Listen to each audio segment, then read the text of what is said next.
মন্ত্রের অনুবাদ হলো, হে মহাবাহ কৃষ্ণ, যোগভ্রষ্ট ব্যক্তি ব্রহ্ম লাভের পথে বিমূঢ় হয়ে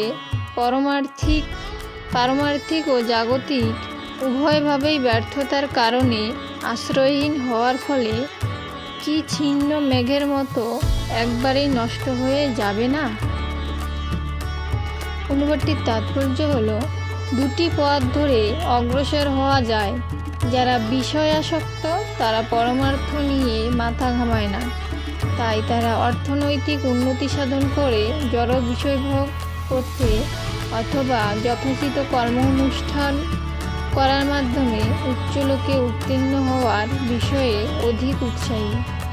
কেউ যখন পারমার্থিক পথ অবলম্বন করে তখন তাকে সব রকম বৈষয়িক কর্ম পরিত্যাগ করতে হয় এবং সব রকম তথাকথিত জড়সুখ পরিত্যাগ করতে হয়।